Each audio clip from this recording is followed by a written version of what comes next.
উল্টা হয়েছে না? শুকরান, বারাকাল্লাহু ফিক।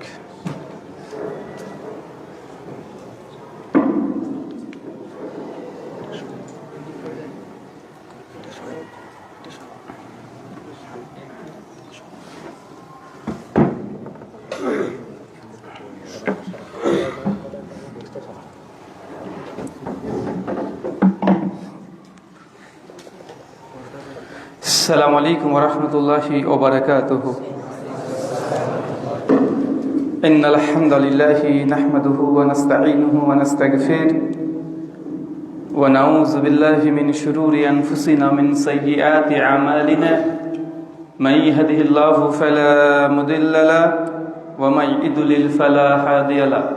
وأشهد أن لا إله إلا الله وحده لا شريك له وأشهد أن محمدا عبده ورسوله. أما بعد فإن خير الحديث كتاب الله وخير الهدي هدي محمد صلى الله عليه وسلم وشر الأمور محدثاتها وكل محدثة بدعة وكل بدعة ضلالة وكل ضلالة في النار. أعوذ بالله السميع العليم من الشيطان الرجيم من همزه ونفخه ونفسه. يا أيها الناس اتقوا ربكم الذي خلقكم من نفس واحدة وخلق منها زوجها وبث منهما رجالا كثيرا ونساء واتقوا الله الذي تساءلون به والأرحام ইন্নাল্লাহা কানা আলাইকুম রাকিবা। সমস্ত প্রশংসা সেই মহান সত্তা আল্লাহ সুবহানাহু ওয়া তাআলার জন্য, যিনি আমাদের এমন এক পরিবেশে আলোচনা করার সুযোগ এবং আপনাদের প্রত্যেককে শ্রবণের উদ্দেশ্যে একত্রিত করেছেন। সেই মহান সত্তা আল্লাহ সুবহানাহু ওয়া তাআলার সংক্ষিপ্ত শুকরিয়া সুজুদ আদায় করি। তার নিজের কোনো ভাষা দিয়ে সকলে এক বাক্যে পড়ি আলহামদুলিল্লাহ। সম্মানিত সুধী, আজকে যে বিষয়ে আপনাদের সামনে সংক্ষিপ্ত আলোচনা করব, আলোচ্য বিষয় খুবই ছোট্ট। বিষয়টা হচ্ছে বিদআতে হাসানা। আমরা আহলুল হাদিস কেন বিদআতে হাসানাকে হুজ্জাত বা দলিল বা আমল হিসেবে গ্রহণ করি না? আমাদের দাওয়াতের ক্ষেত্রে অনেক ক্ষেত্রে আমরা একটু ভুল করি। যখন কোনো মানুষের সামনে আমরা আলোচনা করি বিদআতের ভয়াবহতা নিয়ে, যে বিদআত করলে মানুষ জাহান্নামে যাবে, যদি কেউ বিদআত যুক্ত আমল করে তাহলে হাউজে কাউসারের পানি পান করতে পারবে না, বিদআত করলে তার ইবাদত কবুল হবে না। কমপক্ষে ডজন খানিক আমরা হাদিস পেশ করে বোঝানোর চেষ্টা করি জনগণকে যে আপনার বিদআত থেকে সাবধান থাকেন। এটা গুনাহ কাবিরার চাইতেও অধিক পরিমাণের ভয়ঙ্কর এক পাপ। যখন আমরা এইভাবে বিদআতের বিভিন্ন বিষয়ে হাদিসগুলো পেশ করি, তো যারা আমাদের অডিয়েন্স বা সমাজ, তাদের সাইকোলজি কি, তাদের চিন্তার চেতনা কি, তারা বিদআত নিয়ে কি ভাবে, এটা যতক্ষণ না আমরা বুঝতে না পারবো ততক্ষণ পর্যন্ত আলোচনা করেও ফলাফল শূন্য হবে। কেন? আমি যে ডজন খানিক হাদিস পাঠ করে শুনিয়ে দিই যে বিদআত করলে জাহান্নামে যাবে, হাউজে কাউসারের পানি পান করতে পারবে না, নবী থেকে শাফাআত করবে না, যখন এই হাদিসগুলো বলি, সামনেকার মানুষ যারা বিদআত করে এবং যাদের উদ্দেশ্যে আলোচনা, তারা অটোমেটিক তার ব্রেনের মধ্যে সেট হয়ে আছে এবং তারা বুঝে নাই যে হুজুর যে কথাগুলো বলছে না, এই হাদিসগুলো সবগুলো আমরা মানি। আমরাও বলি বিদআত করলে জাহান্নামে যাবে, আমরাও মানি যে বিদআত করলে নবী শাফাআত করবে না। তবে হুজুরের কথা সবই ঠিক আছে, তবে আমরা যে বিদআতগুলো করি এই বিদাতের জন্য এই হাদিসগুলো প্রয়োগ করা যাবে না। কেননা সব বিদাত কিন্তু হারাম নয়, সব বিদাত কিন্তু বর্জনীয় নয়। বিদাতের মধ্যে দুটো ভাগ আছে, একটা বিদাতে হাসানা, একটা বিদাতে সাইয়্যা। তো আগে থেকে তাদের চিন্তাধারা, সাইকোলজি এটাই। আমি যতই বিদাতের ভয়াবহতা নিয়ে আলোচনা করি না কেন, ওদের ব্রেনের মধ্যে এটা ঢুকে আছে যে আমরা সমাজে যে বিদাতগুলো করছি এর জন্য তো হাদিসগুলো প্রয়োগ না, এটা তো বিদাতে হাসানা। আসলে এই বিদাতের ব্যাপারে যে হাদিসগুলো এসেছে এগুলো বিদাতে সাইয়্যার ব্যাপারে, আর আমরা তো বিদাতে সাইয়্যাকে মানি না, আমরা করি না। এটা তাদের চিন্তাধারা। দেখবেন, আলোচনা করে দেখবেন, বুঝতে পারবেন। তার মানে আমাদের সঙ্গে তাদের দ্বিমত বিদাত নিয়ে নয়, আমাদের সঙ্গে তাদের দ্বিমত হচ্ছে বিদাতে হাসানা নিয়ে। যেগুলোকে আমরা বিদাতে সাইয়্যা বলছি তারা সেগুলোকে বিদাতে সাইয়্যা বলে এক বাক্যে। তাহলে আমাদের সঙ্গে দ্বিমত কোথায় হলো? বিদাত নিয়ে, বিদাতে সাইয়্যা নিয়ে না। আমাদের সঙ্গে তাদের দ্বিমত হচ্ছে বিদাতে হাসানা নিয়ে। তারা যেগুলোকে বিদাতে হাসানা বলছে আসলে কি সেগুলো বিদাতে হাসানা? বা বিদাতে হাসানা বলে শরীয়তে কোনো কিছু কি এক্সিস্ট করে? বা শরীয়তের মধ্যে বিদাতে হাসানা তৈরি করার এখতিয়ার, অধিকার, পারমিশন, অথরিটি আল্লাহ সুবহানাহু ওয়া তাআলা বা রাসূল তিনি কি কাউকে দিয়েছেন? তো মতভেদ বা ইখতিলাফ হচ্ছে এই পয়েন্টে, বিদাত নিয়ে নয়, বিদাতে সাইয়্যা নিয়েও নয়, বিদাতে হাসানা নিয়ে। আমি শুধু এই বিষয়টা ফাইন্ড আউট করব যে বিদাতে হাসানা কি আসলে তৈরি করা যায়। যদি যাই কোরআন সুন্নাহর অনুকূলে, তাহলে তাদের দাবি ঠিক আছে, আমরা ভুল। আর যদি এটা আমরা প্রমাণ করতে পারি কোরআন সুন্নাহর আলোকে, ফাহমুস সালাফ সালাফদের বুঝ দ্বারা, যে না আসলে বিদাতে হাসানা তৈরি করা জায়েজ নয়, এটাও হারাম, তাহলে তাদের দাবি ভুল, আমাদের দাবি সঠিক। তাই আলোচনাটাকে স্পেসিফিক করে দিলাম, বিদাত নিয়ে নয়, বিদাতে হাসানা নিয়ে। চলেন আমরা একটু সংক্ষিপ্ত বুঝি বিদাত কাকে বলে। আল্লাহর নবী যখন দুনিয়াতে নবুয়ত পান নাই, যখন দুনিয়াতে নবুয়ত আল্লাহ দেন নাই, প্রায় 40 বছর বয়স যখন হচ্ছেন তখন নবুয়ত দিচ্ছেন। তার পূর্বেও আরবিয়ান ভাষাভাষী মানুষের মধ্যে বিদাত এই শব্দ বহুল প্রচলিত একটা শব্দ। তারা এই বিদাত শব্দটাকে ব্যবহার করত, তবে কি অর্থে ব্যবহার করত? নতুন কোনো জিনিসকে বোঝানোর জন্য। আল্লাহ সুবহানাহু ওয়া তাআলা বলছেন কোরআনুল কারীম সূরা বাকারা 2 আয়াত নাম্বার 117, বাদিউস সামাওয়াতি ওয়া মা ফিল আরদ। আমি সেই মহান সত্তা আল্লাহ সুবহানাহু ওয়া তাআলা, যিনি কোনো নমুনা ছাড়াই সর্বপ্রথম এই আসমান এবং জমিনকে সৃষ্টি করেছি। মানে আল্লাহ সুবহানাহু ওয়া তাআলার দাবি যে তিনি সর্বপ্রথম। আল্লাহ কাউকে দেখে দেখে কোনো কিছু তৈরি করেনি, বা এই আসমান জমিন সৃষ্টির পূর্বে কোনো কিছু দেখে দেখে আল্লাহ সুবহানাহু ওয়া তাআলা কপি করেছেন, এমনটা নয়। তার মানে আমরা কোরআনের এক থেকে বুঝলাম যে নমুনাবিহীন, কোনো এক্সিস্টেন্স ছাড়াই, অস্তিত্ব ছাড়াই কোনো জিনিসকে অস্তিত্বে আনা, এক্সিস্ট করা, এটাকেই আসলে বিদআত এই শব্দ বহুল প্রচলিত আগে থেকে ছিল। এবং আরবিয়ান ভাষা, সাহিত্য, কবিতা, গল্পে, কথোপকথনে এই শব্দটা আগেই ব্যবহার হতো। যেমন সালাত মানে কি? দোয়া, যেটা আমরা ধরি মাশহুর অর্থ, অনেকগুলো আছে দোয়া। তো সালাত অর্থ দোয়া। যখন নবীর উপরে সালাত ফরজ হয়নি তার আগেও সালাত অর্থ দোয়া হিসেবে ব্যবহার করতো। যেন তালাক, বিচ্ছিন্ন হওয়া, এই শব্দটা আগে থেকে প্রয়োগ করা হতো। কিন্তু শরীয়ত যখন আসলো, ইসলামী যখন আল্লাহ সুবহানাহু ওয়া তাআলা ওহী যখন নবীর উপরে অবতীর্ণ করলেন, তখন এই শব্দগুলোর রূপ, মানে তার নাম সেম থাকলো কিন্তু গুণকে পরিবর্তন করে দেওয়া হয়। তার জন্য একটা লুগাত আল মানা, মানে ডিকশনারি অনুযায়ী হুবহু যে মানেটা হয়, একটা শরীয়তের পরিভাষা। যখন এখন যদি আমরা সালাত বলি, আমরা কি শুধু দোয়া বুঝবো? না, একদম তাকবীর থেকে সালাম পর্যন্ত পূর্ণ একটি যে রূপটা আছে এটাকে আমরা সালাত বলবো। এটাই সালাত এখন শরীয়তের পরিভাষায়। কিন্তু আগের অর্থটাকে বাতিল করে না শরীয়ত, ওটা তার নিজস্ব জায়গাতে থাকে। কিন্তু যখন শরীয়তের পরিভাষায় ব্যবহার হচ্ছে, শরীয়তের লেবাস পরিয়ে দিচ্ছি, তখন এর নাম ঠিক থাকবে, গুণের পরিবর্তন ঘটে যাবে। যেন তালাক, এমনি বিচ্ছিন্ন হওয়া, স্বাভাবিক অর্থ আপনি ব্যবহার করতে পারেন। কিন্তু যখন শরীয়তের দৃষ্টিকোণ থেকে তালাক বলবেন তখন কি একটা শরীয়তের সিস্টেম প্রয়োগ হয়। তো ইসলামের আগেও এই শব্দগুলো এই অর্থে ব্যবহার করা হতো। নবী যখন নবুয়ত পালেন, তারপরে রিসালাতের দায়িত্ব দেওয়া হলো, তখন শব্দগুলো ঠিক থাকলো, গুণগুলোকে পরিবর্তন করে দেওয়া হলো। ঠিক বিদাত শব্দটি এমনই, আগে থেকে বিদাত শব্দটি প্রচলিত ছিল, কিন্তু নবীর উপরে যখন রিসালাতের দায়িত্ব আসলেন তখন এই বিদাতের আর একটা নতুন পোশাক পরিধান করে দেওয়া হলো, যে শরীয়তের পোশাক, শরীয়তের লেবাস পরে দেওয়া হলো, তখন বিদাতের সংজ্ঞার মধ্যে পরিবর্তন আসলো। বিদাত মানে নতুন, ঠিক আছে, নিজস্ব জায়গায়, কিন্তু শরীয়তি পরিভাষায় যখন বিদাত বলবো তখন শুধু নতুন অর্থই হবে না। আল্লাহ নবী আলাইহিস সালাম বলছেন, আমাদের আয়েশা রাদিয়াল্লাহু আনহা থেকে বর্ণনা, মান আমিলা আমালান লাইসা আলাইহি আমরুনা ফাহুয়া রাদ, সহিহ মুসলিম হাদিস নাম্বার 1718।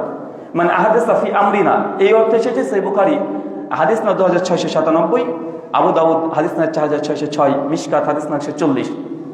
তো এখানে আল্লাহ নবী বলতে চাচ্ছেন যে বিদআত কোনটা হবে, যে মানে আমিলা আমালান, যে এই শরীয়তের মধ্যে এমন কোন আমল করলো যেটা নবীর আমল আদেশ নেই, ফাহুয়া রাদ। শাইখুল ইসলাম ইবনে তাইমিয়া রাহিমাহুল্লাহ তার মিনহাজুস সুন্নাহ বিন নববিয়্যা দ্বিতীয় খণ্ডের 418 নম্বর পৃষ্ঠায় তিনি বিদআতের সংজ্ঞা দিচ্ছেন। আমি জাস্ট মূল ভাবটা বলি, তিনি অনেক দীর্ঘ আলোচনা করেছেন এবং বিদআতের অ্যাকুরেট সংজ্ঞা কি হবে এটা নিয়ে তিনি অনেক বাহাস করেছেন আলোচনার মধ্যে, এক একজন এক এক রকম বিদআতের সংজ্ঞা দিতে চেয়েছেন। তো তিনি বলছেন সার নির্যাস ফলকত হচ্ছে এটা, যে রসুল থেকে প্রমাণিত নয়, সাহাবী থেকে প্রমাণিত নয়, তাবা তাবাইন থেকে প্রমাণিত নয়, এবং মুসলিম উম্মার ইজমা দ্বারা প্রমাণিত নয়। এটা তিনি যুক্ত করেছেন ইজমা শব্দটা। মুসলিম উম্মার ইজমা দ্বারা প্রমাণিত নয় এমন কোন আকীদা, আমরা অনেকেই এই শব্দটাকে বলি না, বিদআত শুধু আমলের দিকে হয় না, আকীদাগত বিদআত হতে পারে। আর মুহাদ্দিসগণ ফোকাহগণ যখন বিদআত শব্দটা ব্যবহার করে আমলের চাইতে আকীদার দিকে নিসবত তারা বেশি করে, যে এমন কোন আকীদা অথবা আমল যদি করে সেটাই বিদআত হবে। তার মানে কি, নবী থেকে প্রমাণিত নয়, সাহাবী থেকে নেই, তাবে তাবাইন থেকে প্রমাণিত নেই, মানে কুরুনে সালাসা হাদিসে যেমন স্পষ্ট হয় তাদেরকে দলিল হুজ্জাত হিসেবে আল্লাহ সুবহানাহু ওয়া তাআলা নবী আমাদেরকে বলেছেন যে খায়রুন নাসি কারনি সুম্মা আল্লাযিনা ইয়ালুনাহুম সুম্মা আল্লাযিনা ইয়ালুনাহুম, যে সবচেয়ে তিনটে যুগ হচ্ছে শ্রেষ্ঠ যুগ, নবীর যুগ, সাহাবীর যুগ, তার পরবর্তী যুগ। তার মানে এই তিনটে যুগ আমাদের জন্য মডেল, আমাদের জন্য দলিল। তো ইবনে তাইমিয়ার মধ্যে হাদিসকে সামনে রেখে বলছেন যে বিদআত যখন আমরা ফতোয়া দেব তখন এই তিন প্রজন্মে এর কোনো অস্তিত্ব নেই, এবং মুসলিম উম্মার ইজমা মানে পরবর্তী উলামাদেরকে শামিল করেছে, পরবর্তী উলামাদের ইজতিহাদকে শামিল করেছে। যদি ইজমা দ্বারা প্রমাণিত না হয় তাহলে এই আমল বা আকীদাকে বিদআত বলা হবে। কোরআন মাজিদ আমরা পেয়েছি যে বিদআতের আবিধানিক অর্থ লুগাতাল মানা, যে প্রথম সৃষ্টি আল্লাহ সুবহানাহু ওয়া তাআলা করেছেন। সূরা আহকাফ খোলেন, সূরা নম্বর 46 আয়াত নম্বর 9। আল্লাহ বলছেন কুন মা কুনতু বিদাম মিনার রাসূল, হে নবী আপনি তাদেরকে জানিয়ে দেন আমি কোনো নতুন রাসূল না, যে আমি যে মুহাম্মদ সাল্লাল্লাহু আলাইহি সাল্লাম প্রথম তোমাদের কাছে দাওয়াত নিয়ে এসেছি এমনটা তো নয়। আরে আমার পূর্বে নবী ইব্রাহিম এসেছিলেন একই দাওয়াত নিয়ে, এই লা ইলাহা ইল্লাল্লাহ দাওয়াত নিয়ে নবী ইব্রাহিম এসেছে, মুসা, দাউদ, সুলাইমান, ইউনুস, ইউসুফ, ইয়াকুব, ইয়াহইয়া, জাকারিয়া, প্রত্যেক নবী রাসূলের একই দাওয়াত ছিল। আপনি বলে দিন আমি কোনো নতুন বার্তাবাহক না, নতুন কোন রিসালাত নিয়ে এসেছি, নতুন কোন মেসেজ বার্তা নিয়ে এসেছি তোমাদের কাছে, এমনটা নয়। তাহলে কোরআন থেকে আমরা বুঝতে পারলাম বিদআতের একটা অর্থ লুগাতাল মানা অনুযায়ী যে নতুন কোন সৃষ্টি, নতুন কিছু রচনা করা, নতুন কিছু আনা, এটা হচ্ছে বিদআত। কিন্তু শরীয়তের পরিভাষায় এটা আমল এবং আকীদার দিকেই খাস। তখন নতুন পোশাক এগুলো তো আসবে না। আর আমাদের ওলামা সমাজ যারা বিদআত যুক্ত ইবাদত করে তাদের ভুল হচ্ছে এটাই, তারা বিদআতের অর্থ নাই ইসলাম যখন নবীর পর রিসালাতের দায়িত্ব আসেনি তার আগের অর্থগুলো তারা দাঁড়িয়ে থাকে, মানে যখন রিসালাত আসেনি তার পূর্বে বিদআতের যে অর্থ ওই অর্থে তারা দাঁড়িয়ে আছে, এবং তারা তখন প্রশ্ন করতে শুরু করে দেয়, রুহুল ভাই আপনি যদি এই কথাই বলেন তাহলে এই যে আপনি দারুল হুদা কমপ্লেক্সে এসে আলোচনা করছেন, তো এই যে দেখছি অনেকগুলো ফ্যান, এটা তো নবীর যুগে ছিল না। আচ্ছা এই যে এই দারুল হুদাতে এত বড় বিল্ডিং টাইলস দিয়ে আপনারা মসজিদ করেছেন, এই মসজিদ তো নবীর যুগে ছিল না। এই যে বিমানে চড়ে মানুষ হজ করতে যাচ্ছে, এটা তো নবীর যুগে ছিল না। মানে এইভাবে বলতে শুরু করে দিচ্ছে, এমন আছে না নাই? এমনকি তার অ্যাটাক করতে করতে মানুষের সবচেয়ে স্পর্শকাতর বিষয় কোরআন মাজিদের উপরে তারা অ্যাটাক করে। কিছুদিন আগে দেখবেন আলাউদ্দিন জিহাদি বাংলাদেশের একজন আলোচক আছে, উনি বলছেন আরে কোরআনের মধ্যেও বিদআত আছে। তো কি বিদআত? উনি বলছেন নবীর যুগে তো কোরআনের মধ্যে জাবাজের পেশ এগুলো ছিল না, তো এইটাই তো জাবাজের পেশ ঢুকানো হয়েছে, তো এটা তো বিদআত। মানে এটা কি, মানে এটা মানুষের সাইকোলজিকে অ্যাটাক করা, মানে খুব দ্রুত মানুষকে বুঝিয়ে দেওয়া আর সাধারণ মানুষ এত তো আটঘাট বেঁধে তারা শরীয়তকে বুঝে না। তা ঠিকই তো বলছে, হ্যাঁ ঠিকই তো, যে নবীর যুগে জাবাজ্জের পেশ এগুলো ছিল না, নুক্তা ছিল না, তো এখন লাগিয়েছে ওলামারা, তো অতএব এটা তো বিদাতি হচ্ছে। কিন্তু ইনি যে অর্থটা নিয়েছে, কোথাকার অর্থ নিয়েছে? উনি মানে রিসালাতের দায়িত্ব নবী যখন পাননি, আগে জাহেলি অর্থে, জাহেলি যুগেও যে বিদাত ব্যবহার করা হতো যে অর্থে, ওই অর্থটাকে শরীয়তের মধ্যে প্রয়োগ করছে। কিন্তু যখন শরীয়তকে কোনো দিক থেকে বিদাত বলবেন, জাহেলি অর্থ নিয়ে নয়, তো শরীয়তের যে পোশাক আছে, যে সংজ্ঞা আছে, সেই সংজ্ঞাতেই আপনাকে বলতে হবে এটা বিদাত অথবা এটা বিদাত নয়। আচ্ছা, ফর সেক অফ আর্গুমেন্ট যদি 1 মিনিটের জন্য ধরেও নি যে কোরআনের মধ্যে বিদাত আছে, তো কি জাবাজ্জের পেশ? আচ্ছা, কোন অন্ধ হাফেজ দেখেছেন না? দেখেছেন? আচ্ছা, ও তো জাবাজ্জের পেশ কি আলিফ বাহ দেখতে পায় না।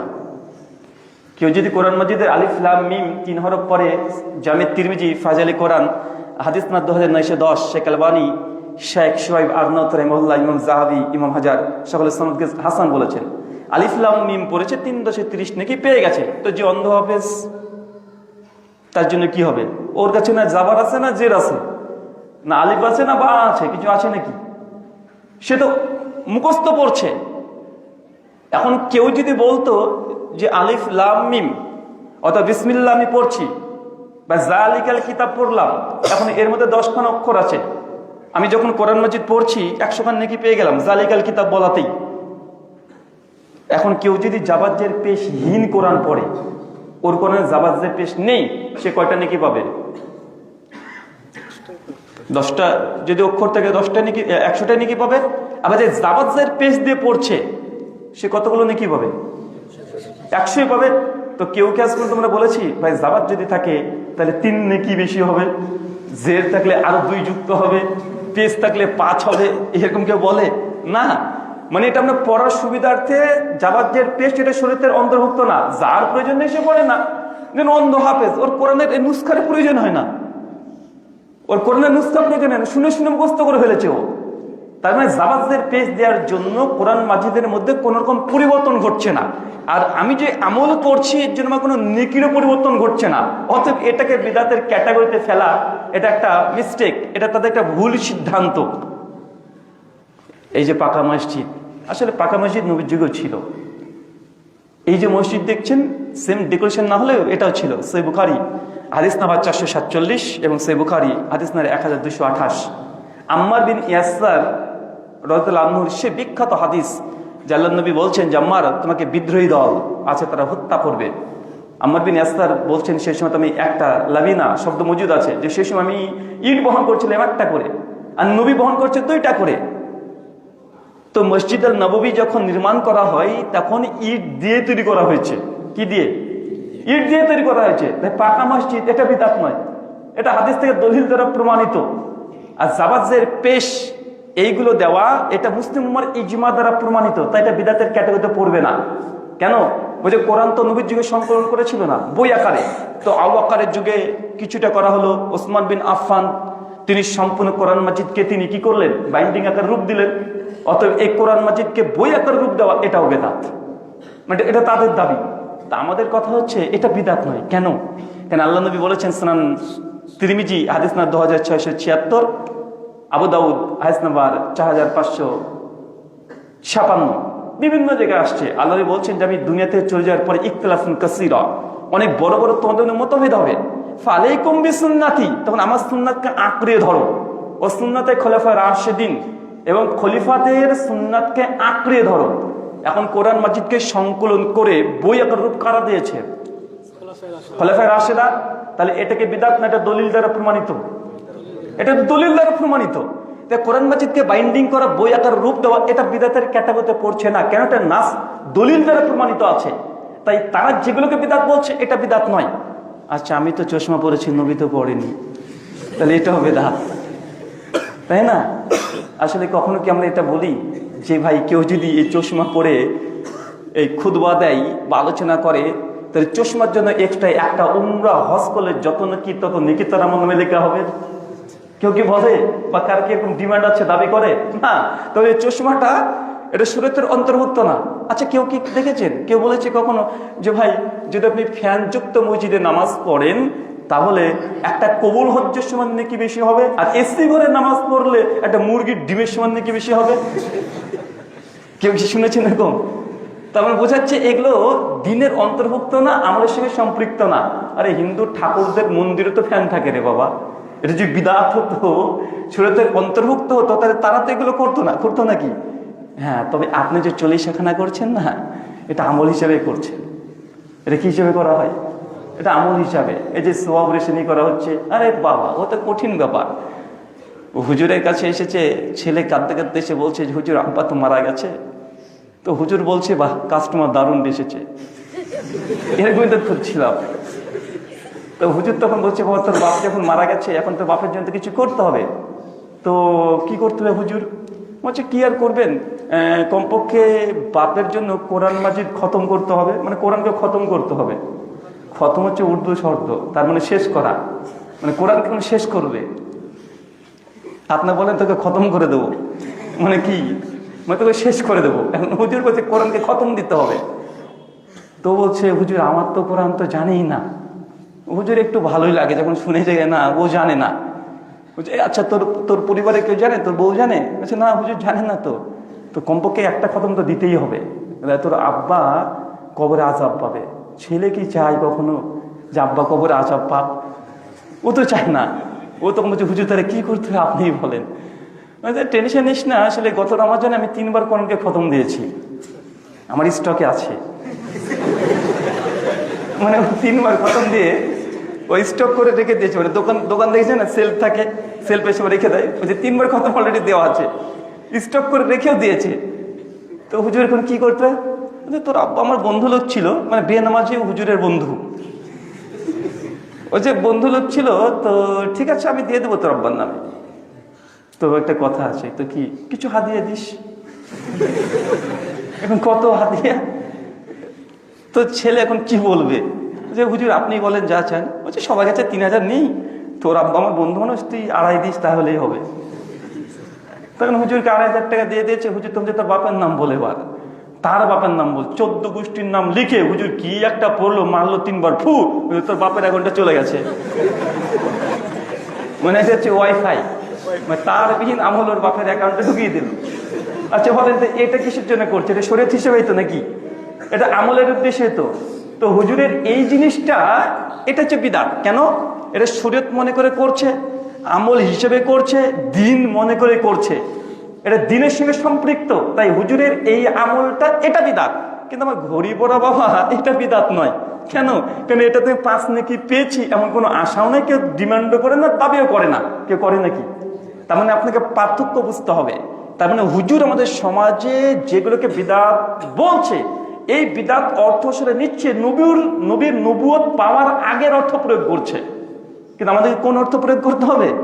নবুয়ত পাওয়ার পরের অর্থ প্রয়োগ করতে হবে, তবে এগুলো বোঝা যাবে কোনটা বিদআত আর কোনটা বিদআত না। তার মানে এক কথায় বোঝা যাচ্ছে হুজুর যেগুলোকে বিদআতে হাসানা বলে উল্লেখ করছে, এগুলো বিদআতে হাসানা না, মূলত এগুলো বিদআতে সাইয়্যা। আর কিছু কিছু জিনিসকে হুজুর নিজে মানে নিজের দাবিকে সত্য প্রমাণ করার জন্য যে অভিযোগগুলো করছে, এগুলো আসলে বিদআতের ক্যাটাগরিতে পড়ে না। এখন যদি আপনাকে বলি যে ভাই জেনা করা কি বিদআত? ভাই জেনা কি বিদআতের ক্যাটাগরি? এটা তো হারামের ক্যাটাগরি। একটা বিদআতের ক্যাটাগরি আলাদা, শিরকের ক্যাটাগরি আলাদা, হালাল হারামের ক্যাটাগরি আলাদা। তো এখন জেনা করা বিদআত না সুন্নাতে প্রশ্নতে কোনো পাগলও করবে না, করবে নাকি? এখন হতে পারে ঘড়ি পড়া সুন্নাত, সরি জায়েজ না না জায়েজ, এটা জায়েজ না জায়েজের ক্যাটাগরি মাসালা, এটা এই ফ্যাকাল্টি। মসজিদে ফ্যান লাগানো এটা জায়েজ না না জায়েজ এই মাসালা আসবে, এটা বিদআত সুন্নাতে আসবে না। তো হুজুর এখানে ক্যাটাগরিক্যাল মিস্টেক ফেলাসি করেছে। মানে আমরা যখন ফিলোসফি দর্শন পড়ি বা নাস্তিকদের সঙ্গে যখন আমরা খণ্ডন করতে যাই, তখন আমরা এটাকে বলি ক্যাটাগরিক্যাল মিস্টেক ফেলাসি। মানে ক্যাটাগরি মিস্টেক কি? ধরেন বললেন যে ভাই তোর মোবাইল আছে, ও তারপরে তুই শিক্ষিত। আরে ভাই মোবাইলের সঙ্গে শিক্ষিত কি সম্পর্ক রে ভাই? বুঝতে পারলেন না ভাইজান? ভাই আমি পরীক্ষা দিতে যাব, আজকে একটা দারুণ কলম কিনেছি। এখন কেউ যদি দারুণ কলম কিনেছিস মানে তুই স্টার পাবি। আরে ভাই কলমের সঙ্গে তার স্টার পাওয়ার সম্পর্ক কি? মানে এটা ক্যাটাগরিক্যাল মিস্টেক ফেলাসি। মানে যে দাবি করছে সেই দাবির সঙ্গে সেই আমল বা কর্মের কোনো সম্পর্কই নেই। তো এই যে ফ্যান চালানো বা এসি লাগানো, পাকা মসজিদ নির্মাণ করা, এটা সুন্নাত না বিদআত ক্যাটাগরি নয়, এই ফ্যাকাল্টির নয়। এই ফ্যাকাল্টি হচ্ছে জায়েজ না জায়েজের মাসালা। কিন্তু হুজুর টুক করে ঢুকে দিয়েছে এখানে, কেন? হালুয়া রুটি খাবে তাই। এখন হুজুরে হালুয়া রুটি দরকার, কারণ এটুকু যদি জনগণকে না বোঝায় তাহলে জনগণ তো খুব সহজে বুঝে নিবে। তার মানে এতটুকু কমপক্ষে বুঝলাম যে বিদআতের যে অর্থ, এই অর্থ নিয়ে কোন অর্থ প্রয়োগ করছে এটা নিয়ে মূলত সমস্যা। এখন চলেন বিদআতে হাসানা, এটা কি শরীয়তে জায়েজ? 4 ইমামের ফতোয়া কি ছিল? আমার জানা মতে, আমার ইলম মোতাবেক যতটুকু ঘাটাঘাটি করে আমি দেখেছি, বিদআতে হাসানা এই ক্যাটাগরি প্রথম ভাগ করেন ইমাম শাফিঈ রাহিমাহুল্লাহ। আল মুতাফা 204 হিজরি, 150-এ জন্মগ্রহণ করেছেন ইমাম শাফিঈ, আর মৃত্যু কত? 204-এ। ইমাম শাফিঈ প্রথম তিনি বলেছেন বিদআতকে 2 ভাগে ভাগ করেছেন, বিদআতে হাসানা, বিদআতে সাইয়্যা। আস্তে আস্তে এগুলো বাচ্চা বেড়েছে। এখন যারা বিদআতে হাসানা সাইয়্যার মধ্যে আবার বিদআতকে 8 ভাগে ভাগ করে, এটা মনে জানা নাই নাকি? মানে বিদআতে 1টা-2টা না এখন, মানে বিদআতে হাসানা, এই হাসানা সাইয়্যার মধ্যে এখন আবার নতুন ভার্সন 2025-এর ডিজিটাল বিদআতকে 8 ভাগে ভাগ করেছে। যা আল হক আহমদ ইয়ারকান নাইমি, আমাদের উত্তরপ্রদেশের, তার বই যা আল হক, লেখক হচ্ছে আহমদ ইয়ারকান নাইমি। তার বই প্রথম খণ্ডের 28 নম্বর পৃষ্ঠাে বলছেন বিদআত হচ্ছে 8 ভাগে বিভক্ত, মানে মুস্তাহাব বিদআত, হারাম বিদআত, জায়েজ বিদআত, নাজায়েজ বিদআত, বিদআতে সাইয়্যা, বিদআতে হাসানা, ওয়াজিব বিদআত। মানে বিদআতের এতগুলো ভাগ করেছে। বুঝাচ্ছে ওয়াজিব বিদআত কোনটা? বলছে ওয়াজিব বিদআত হচ্ছে এটা যে কোরআন মাজিদের জাবাতের পেজ দেওয়া হচ্ছে ওয়াজিব বিদআত। এই যে আমরা বিভিন্ন মাদ্রাসা খুলেছি, এগুলো হচ্ছে দিন শেখার জন্য যেহেতু করেছি, অথবা এগুলো হচ্ছে ওয়াজিব বিদআত। চিন্তা করছেন? মানে এটাকে জায়েজ করতে করতে 2টা থেকে 8টা হয়ে গেছে। আপনি বাংলা পেয়েছেন, ওটা উর্দুতে, এটা বাংলা সম্ভবত ঢাকা মোহাম্মদী কুতুবখানা থেকে ছাপিয়েছে। স্যার ঢাকা না, এটা হচ্ছে সিলেট, মানে কারখানা তো ওখানেই নাকি? বেদাতীদের কারখানা সবচেয়ে কোথায় বেশি? বাংলাদেশে সিলেটে আর কক্সবাজার, চিটাগাং, এই সাইডে সবচেয়ে বেশি। ওখানে আমাদের ঢুকতেও দেয় না রে বাবা। মানে ওখানে যে প্রোগ্রাম যদি 2টো সেট হয় না, মানে সব ঠিকঠাক আছে, 5 দিন আগে বলে হুজুর প্রোগ্রাম আর হচ্ছে না, কেন? বলছে বেদাতীরা একদম জব্দ করে থানায় গিয়ে অভিযোগ করে এসেছে।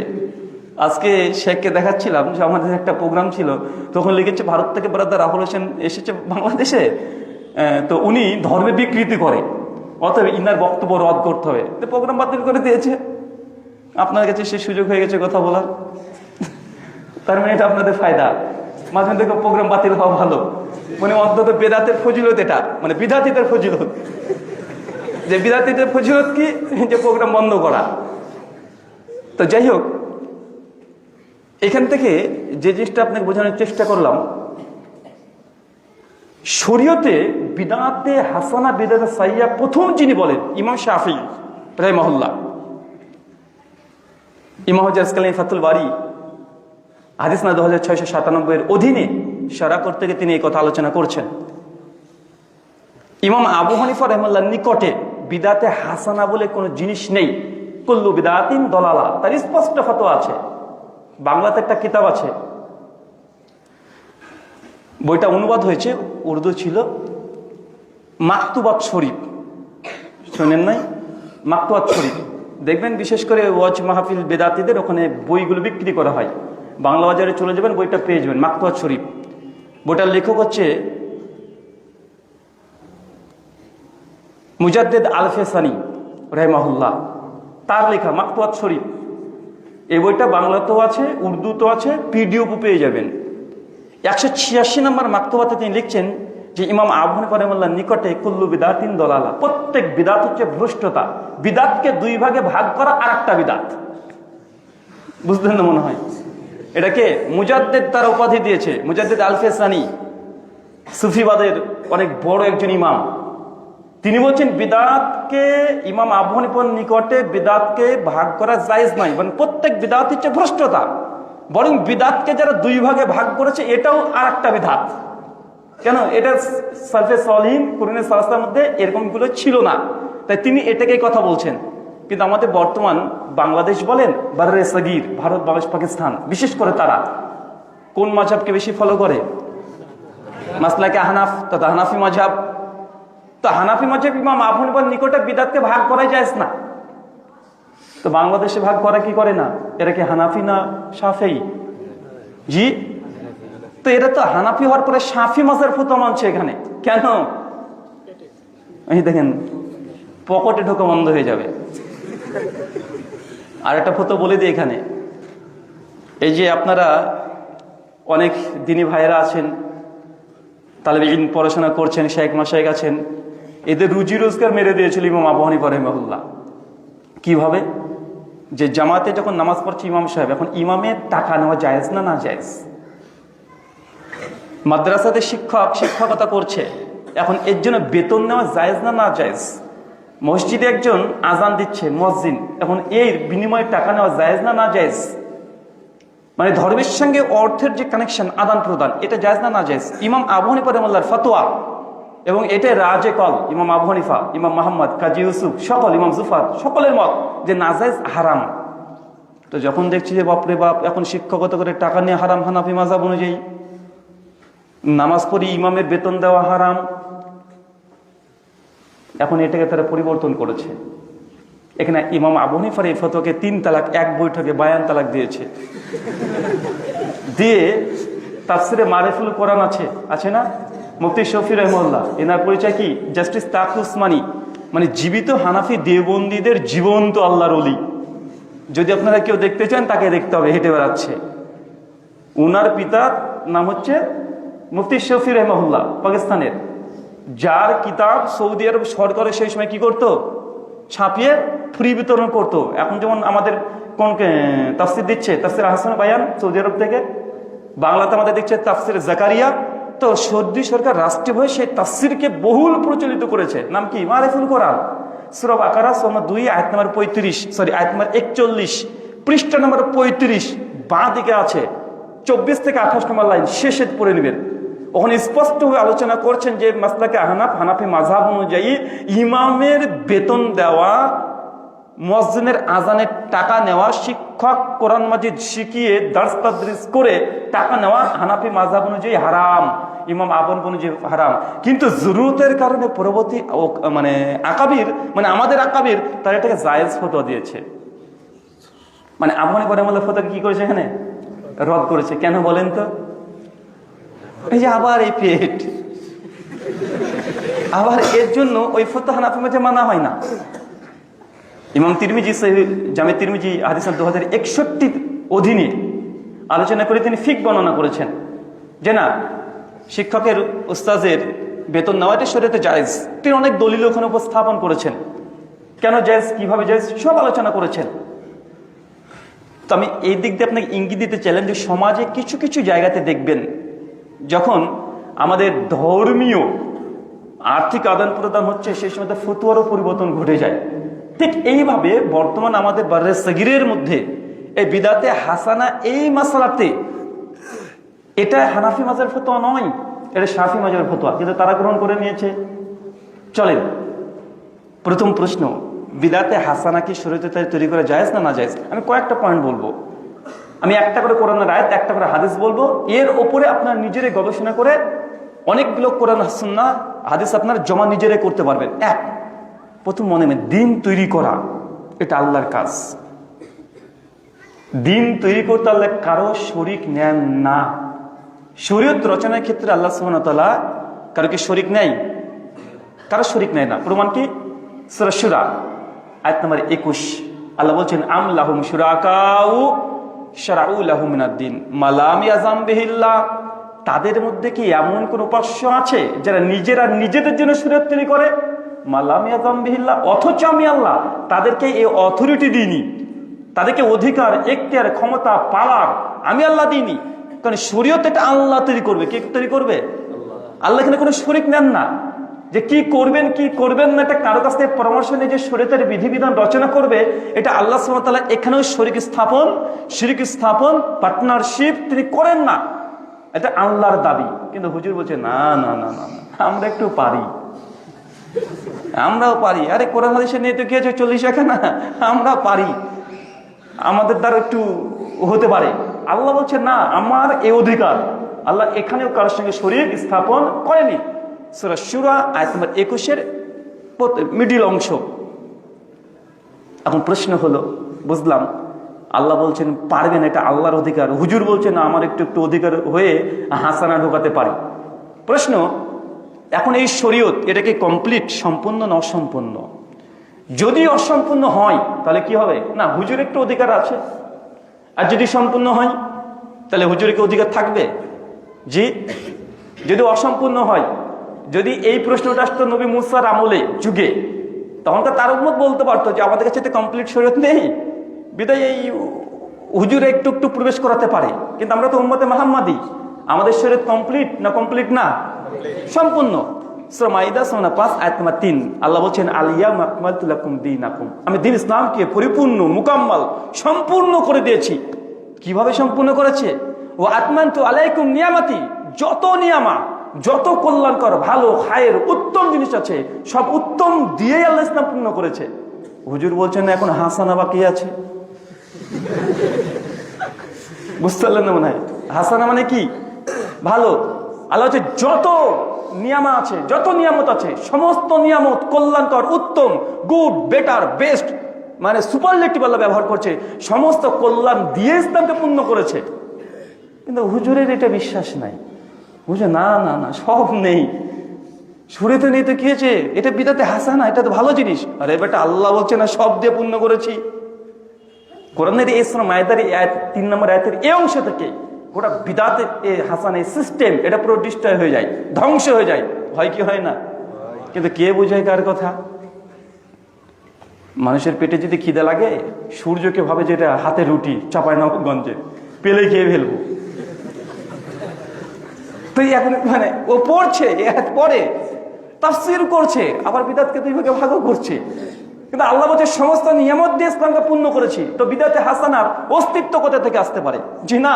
তো ইসলাম এটা কমপ্লিট, মুকাম্মাল, সম্পূর্ণ, পরিপূর্ণ কি দিয়ে?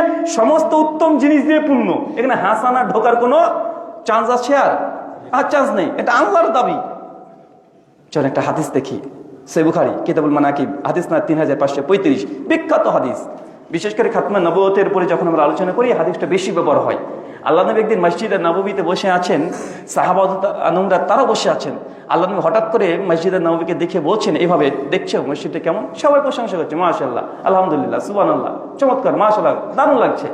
একজন এসে বলছে, ইয়া রাসূলুল্লাহ, মসজিদের ওই যে একটা জায়গা না, এখানে একটু কয়েকটা ইট অপূর্ণ আছে, যদি এটা দিয়ে দিতেন না, এটা যদি হতো কমপ্লিট হয়ে যেত। মানে গোটা মসজিদ কমপ্লিট, কয়েকটা ইট শুধুমাত্র ফাঁকা আছে। নবী বলছেন, আন্না লাবিনাতুন, আমি হচ্ছে সেই ইট, আনা খাতামান নবীন, আর আমি হচ্ছে সর্বশেষ নবী।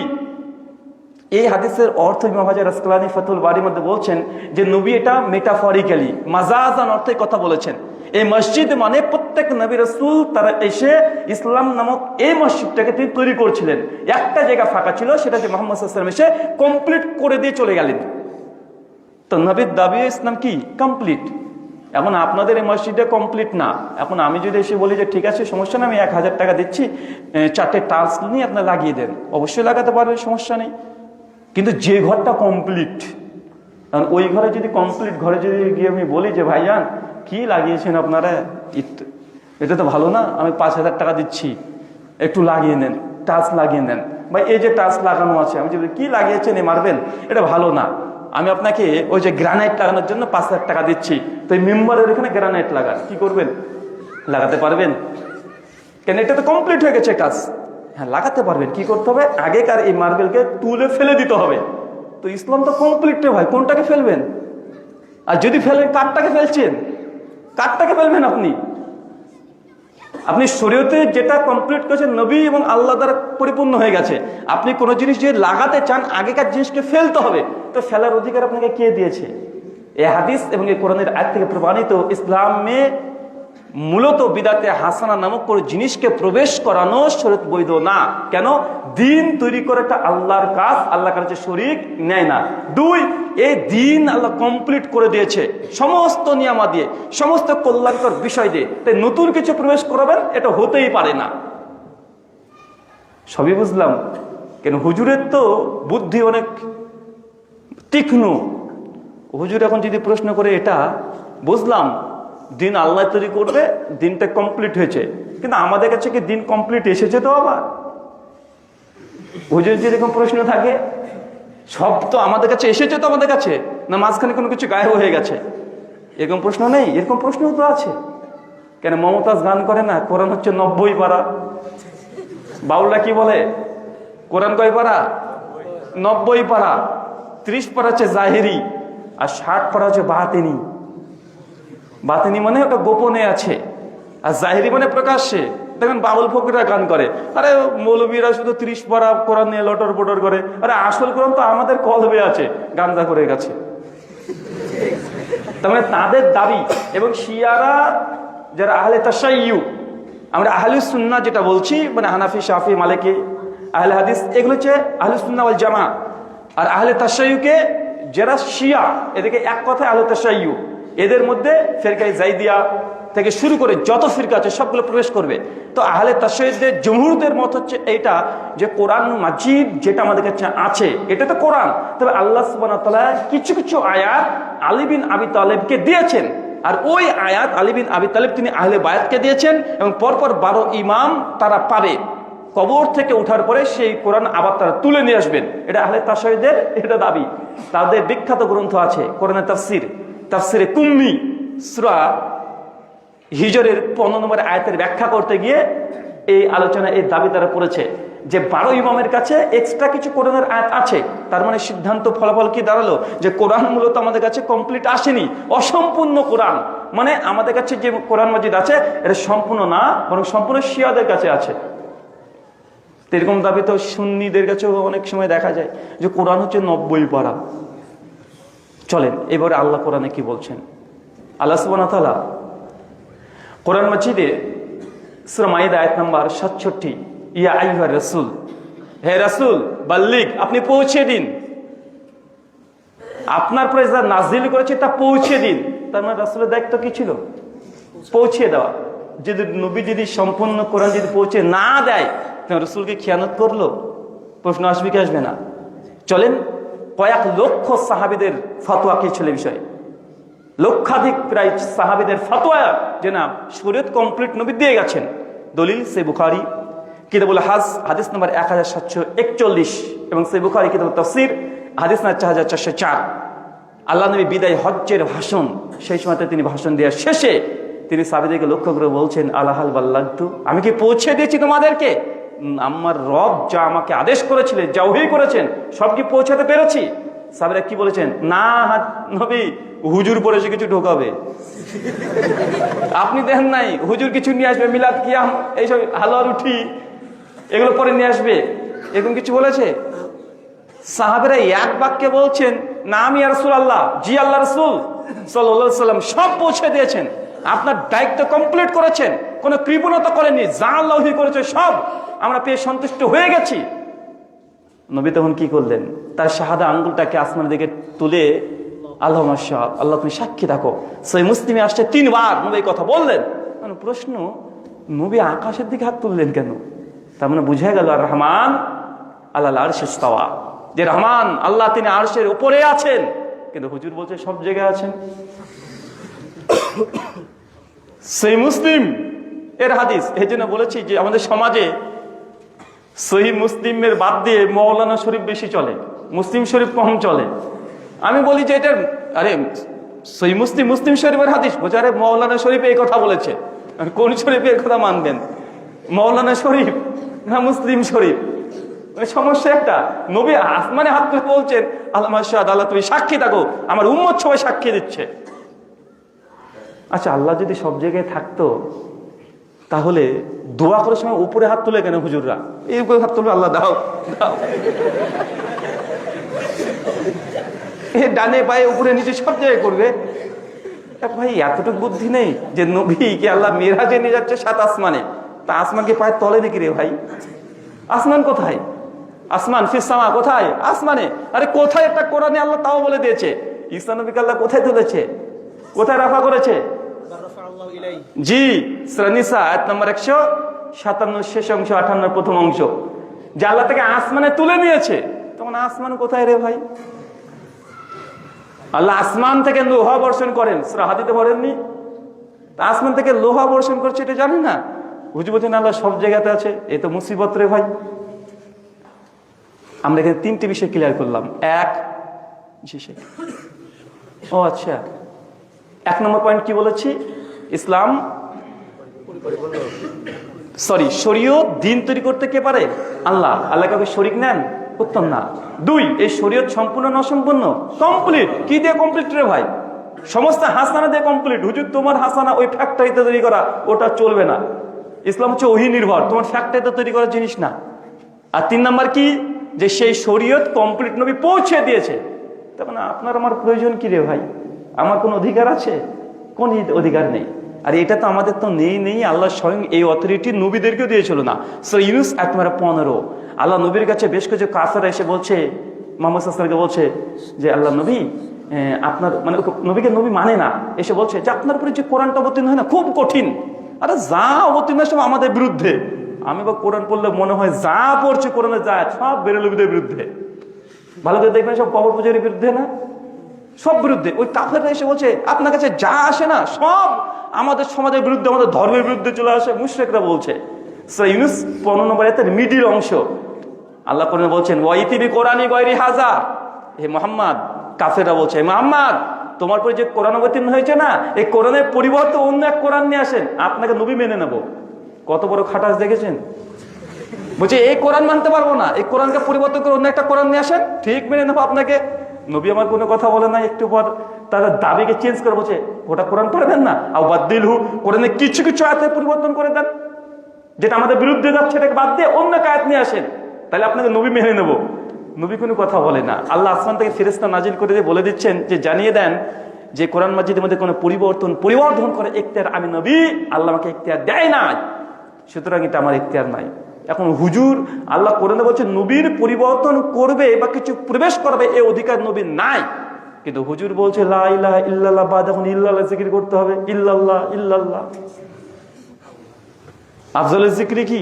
লা ইলাহা ইল্লাল্লাহ। হুজুর কি বলছে? না না, ইল্লাল্লাহ গ্রামাটিক্যাল দিক থেকে জায়েজ, আর এই ব্যাটা এটা সুন্নাহ, ও গ্রামার ঢুকাচ্ছে। আর নবী যদি শরীয়তের মধ্যে কোনো জায়েজকে নাজেজ করতে না পারে, এই অথরিটি যদি আল্লাহ তাকে না দেয়, তো তোমার হুজুর কিভাবে করে দিল? এখান থেকে প্রমাণ হয় যে না, নবীদের যদি অথরিটি না থাকে শরীয়তে কিছু প্রবেশ করাবে বা বের করাবে, আমার মতো হুজুরের কোনো ক্ষমতা পাওয়ার অথরিটি নেই যে শরীয়তে কোনো জিনিসকে হুজুরের সিল মারা বেদাতে হাসানা দিয়ে শরীয়তে জায়েজ হয়ে যাবে, এটা হতে পারে না। ওয়ামা আলাইনা ইল্লাল বালাগ। আসসালামু আলাইকুম ওয়া রাহমাতুল্লাহি ওয়া বারাকাতুহু। ঠিক আছে।